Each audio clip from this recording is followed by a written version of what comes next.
मुझे, कौन है जो पृथ्वी पर निवास करता है?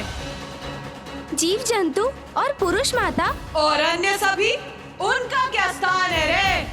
सभी देव तो अपने अपने लोक में विराजमान रहते हैं और अन्य सभी भी माता।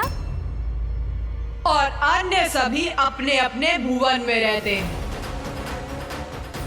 और उन भुवनों की उत्पत्ति के लिए मेरी चतुर्थ महाविद्या स्वरूप देवी भुवनेश्वरी की कथा मैं अब कहूंगी। देवी भुवनेश्वरी?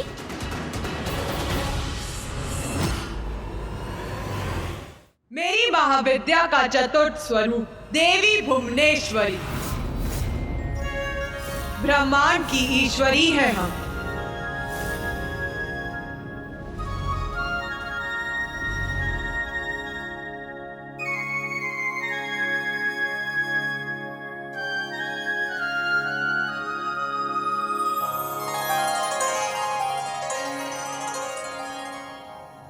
संपूर्ण ब्रह्मांड की हम ही जन्मदाता हैं। ब्रह्मांड हमसे ही उत्पन्न होता है और अंततः मुझ में ही समाहित होता है। मैं ही उसकी रक्षा करती हूँ। जब मैं अपने भुवनेश्वरी रूप में प्रकट होती तो महादेव अपना त्रयंबक रूप धारण करते हैं।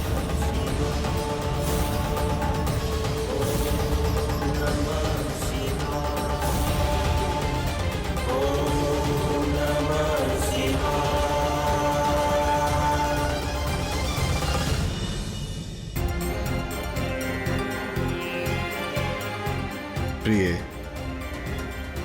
अभी समय आ गया है। अपनी भुवनों का निर्माण कर सभी देवताओं, ऋषिगण, अन्य सभी प्राणियों को अपने अपने भुवनों पर निर्धारित करें।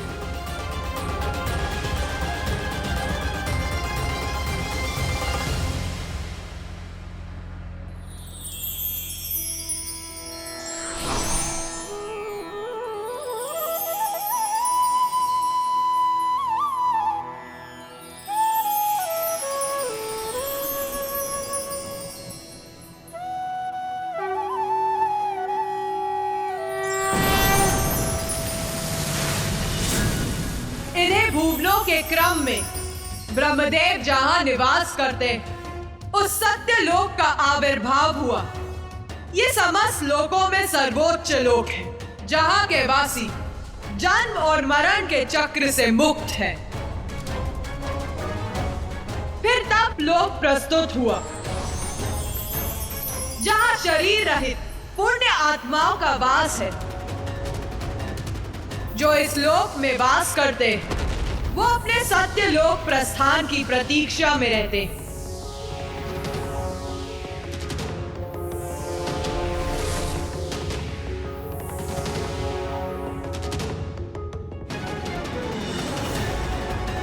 फिर ज्ञान लोक प्रस्तुत हुआ,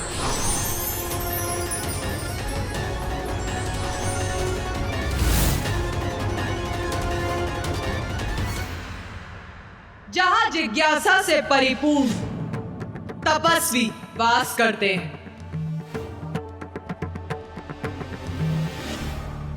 उसके पश्चात महरलोक का आविर्भाव हुआ,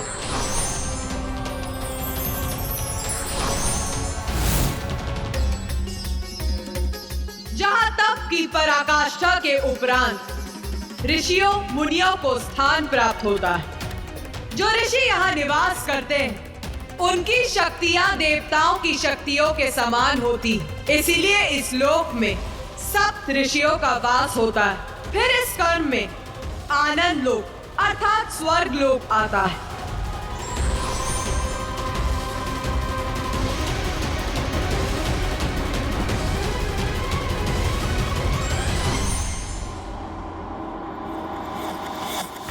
जो देवताओं और उत्तम पुण्य कर्म करने वालों का निवास है।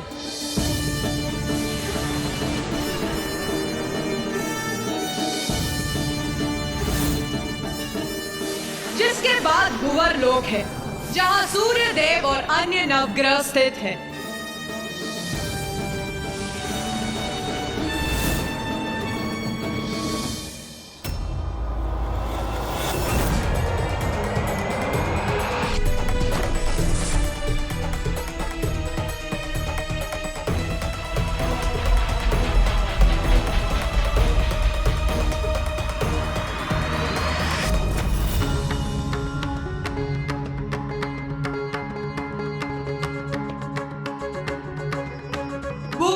के पश्चात मनुष्यों और मृत्यु लोक के अन्य प्राणियों के लिए भूलोक है।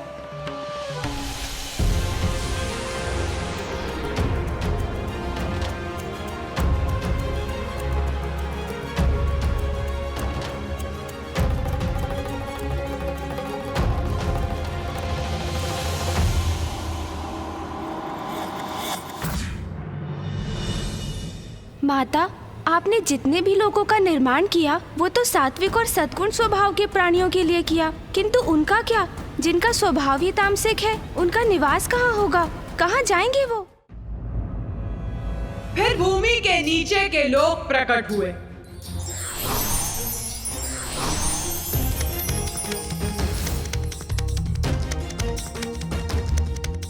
इसमें सर्वप्रथम है अतल लोक। ये भोग विलास का लोक है। भूमि की समस्त धन संपदा यही संचित रहती है। फिर वितल लोक है, जहां भूमिगत जीव स्वर्ण आदि का खनन करने हेतु निवास करते हैं। अतल लोक के समान वितल लोक भी भौतिक संपत्ति पर केंद्रित लोक है। फिर असुर राजा बलि द्वारा सुतल लोक का आविर्भाव हुआ।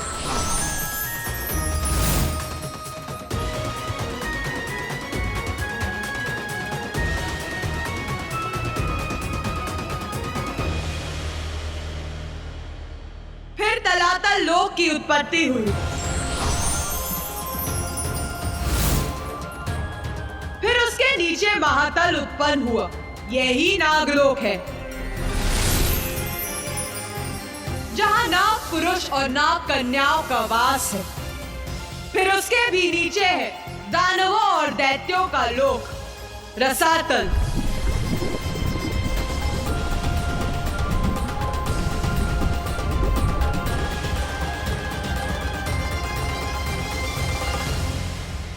और सबसे नीचे पाताल लोक प्रकट हुआ, जहां नागराज वासुकी का निवास है।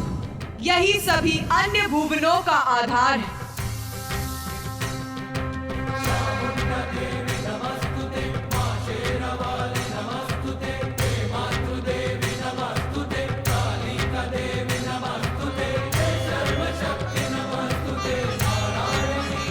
सब लोगों के बारे में तो हमें ज्ञात हो गया और सभी अपने अपने लोक में शांतिपूर्वक निवास भी करने लगे। तो फिर माता के अगले महाविद्या रूप का क्या उद्देश्य था?